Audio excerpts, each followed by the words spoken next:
জয় জগন্নাথ। মহাপ্রভু কৃপা করুক। আপনারা আশা করি সবাই ভালো আছেন।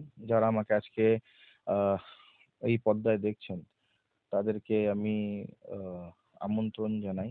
তারা আমাদের যে রথযাত্রা 16 তারিখ থেকে যেটা আমাদের শুরু হবে, আশা করি আপনারা সবাই আসবেন আমাদের সাথে। এই রথযাত্রায় আনন্দ করবেন, প্রভুর দর্শন পাবেন। যেহেতু প্রভু অনশরায় আছেন কিছুদিন ধরে, যেহেতু ওনার জ্বর, শরীর খারাপ, আহ ঠিক মতন উনিও খেতে পাচ্ছেন না, আমরাও খেতে পাচ্ছি না। তো ভোগও হচ্ছে না, আমাদের কিছুদিন ধরে ভোগ বন্ধ। তো যেহেতু প্রভু প্রভু আম, ভোগ নিচ্ছে না, যার জন্য আমরা ভোগ আমরাও পাচ্ছি না। তো আশা করব আপনারা আসবেন ওই দিনকে। আমরা আমাদের এখানে 9 দিন ধরে যে যাত্রাটা হবে বা প্রভুর দর্শনটা আপনারা পাবেন, সাথে আমরা ভোগ লাভ করব। কিছু লোক আসবে, আপনারা আসবেন, সবাই আসবেন, আমরা আনন্দ করব, এটাই আমরা চাই। জয় জগন্নাথ সেবা আশ্রমের তরফ থেকে আমরা সবাইকে আমন্ত্রণ জানাই, আসবেন, প্রভুর দর্শন করবেন, সাথে আমাদের সাথে একটু আনন্দও করবেন, আমরাও আপনাদের সাথে একটু আনন্দ করতে পারবো। কেমন লাগছে এই যে অনুষ্ঠানে এত বড় বড় অনুষ্ঠান করবেন সেই না, জায়গায় এটা আমি জীবনেও ভাবতে পারিনি কি আমি একটা অনুষ্ঠান এইভাবে করতে পারবো। যখন প্রভু মানে আমার বাড়িতে মানে আসলেন, ঠিক আছে, আমি চেলে তো আর আসতে পারতো না। উনি চেয়েছেন বলে উনি এসছেন। মানে এখানে মানুষ, অনেক লোক অনেক কিছু বলে, ওটাতে আমি কানও দিই না, মাথাও দিই না।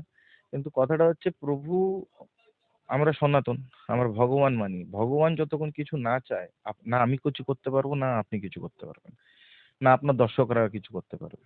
তো প্রভু যেটা করতে করতে দিয়েছে ওটা আমি মন দিয়ে করছি, আর কিছু না। আর এটাকে নিয়ে আনন্দ করছি আমরা। আর প্রভু হচ্ছে মানে মহাপ্রভু, তো মহাপ্রভুর ওনার লীলা আলাদা, ওনার ভাবনা চিন্তা আলাদা। উনি কি ভেবে আমাকে করাচ্ছে আমি জানি না, কিন্তু আমি ওনাকে শ্রদ্ধা দিয়ে আমার যতটুক সামর্থ্য দিয়ে আমার যতটুকু আমি পাচ্ছি অতটুকু আমি করছি। সাথে আমার সাধ্যর মধ্যে, আমার সামর্থ্যের মধ্যে যতটুক হচ্ছে আমি অতটুক করে ভোগ বিতরণ করে ওই আনন্দটা, আমাদের যে আনন্দটা ওটা সবার মধ্যে আমরা যদি নিয়ে যেতে পারি, ওটা করছি। কিরকম হবে মনে হচ্ছে? এটা আমি জানি না, যেহেতু আমরা প্রথম বছর করছি, খুব বড় করে করছি না। আমাদের রথ এবছর নেই, প্রভু আমাদেরকে এখনো আহ, রথ বানানোর আজ্ঞাটা দেয়নি। আমরা হয়তো আগামী বছর আমরা রথটাও বানিয়ে উঠতে পারবো। আহ আহ, 50 জন হতে পারে, 500 জন হতে পারে, 100 জন হতে পারে, আমাদের ওতে কিছু এ নেই। আমরা 25 জন সাধুদেরকে সেবা দেবো প্রত্যেক দিন। তারা আসবেন, প্রবচন দেবেন। আমাদের আহ, দুবেলা মানে সকাল আর বিকাল আমাদের কীর্তন আছে। মানে প্রভু যেহেতু বসবে থাকবেন, কীর্তন তো অতি অবশ্যই আমাদেরকে দিতে হবে, কীর্তন থাকবে। আর আমাদের ভোগ বিতরণটা থাকবে, সকাল থেকে রাত্রে পর্যন্ত ভোগ বিতরণ এত থাকবে। মানুষের পাশে দাঁড়াচ্ছে, কেমন লাগছে, কতটা আনন্দ মনে এটা হচ্ছে? আপনি কিন্তু ভুল বলছেন। মানুষে আমাদের সাথে দাঁড়াচ্ছে, আমরা মানুষের সাথে দাঁড়ানোর কে? উনি আমাদের সাথে দাঁড়াচ্ছে, এটাও ভুল কথা। এটা উনি না, উনি আসছে, মানুষরাও আসছে কিন্তু প্রভুকে দেখে, আমাদেরকে থোড়ি দেখে আসছে, আমাদেরকে থোড়ি এ করে, প্রভুকে করে। প্রভুর মানে মহাপ্রভুকে ওনারা শ্রদ্ধা করে, ভালোবাসে, তার জন্যই আসে, আমাদের জন্য তো আসে না। আমরা তো অত মহান হয়ে উঠিনি, না হতে পারবো। আমরা ওনার জাস্ট সেবক। আপনি যখন কোনো মন্দিরে যান, মন্দিরের সেবক থাকে, আমরা ওরকম একটা সেবক। রথে প্রভু মাসির বাড়ি যান, হুম। মাসির বাড়ি কোথায়? মাসির বাড়ি এই বছর আমাদের নববাণী ক্লাবের প্রাঙ্গণে হচ্ছে, যেখানে আমাদের প্রভুর মাসি বাড়ি হয়েছে।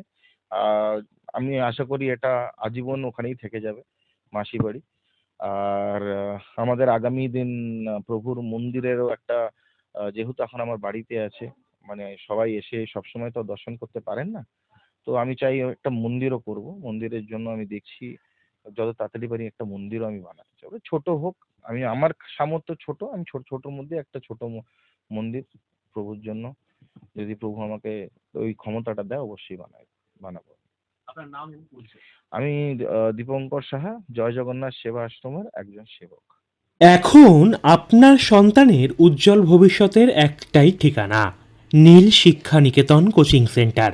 এখানে সপ্তম শ্রেণী থেকে স্নাতক শ্রেণী পর্যন্ত কলা বিভাগের সমস্ত বিষয় যেমন বাংলা, ইতিহাস, ভূগোল, শিক্ষাবিজ্ঞান, রাষ্ট্রবিজ্ঞান সহ পরিবেশবিদ্যা পড়ানো হয় একই ছাদের তলায়। এবং এখানে নোট সহ টেক্সট বইও খুঁটিয়ে বিস্তারিত আলোচনা সহ সহযোগিতা সম্পূর্ণ পরিবেশে পড়ানো হয়। তার পাশাপাশি এমসিকিউ এবং বৃহৎ কোয়েশ্চেন ভিত্তিক মক টেস্ট নেওয়া এবং জিওগ্রাফি প্র্যাকটিক্যাল এবং অনলাইন ক্লাসেরও সুব্যবস্থা রয়েছে। তাছাড়া এখানে স্নাতক স্তরে নতুন সেমিস্টারের সাজেশন ভিত্তিক পড়াশোনাও হয়ে থাকে। 20 বছরের অভিজ্ঞতা সম্পন্ন প্রশিক্ষক চৈতালি চক্রবর্তী। স্থান সোদপুর ঘোষপাড়া সরণী সংঘ ক্লাবের নিকটে। তাহলে আর দেরি কেন? সময় নষ্ট না করে আজই ভর্তি হতে যোগাযোগ করুন এই নাম্বারে 9123823226।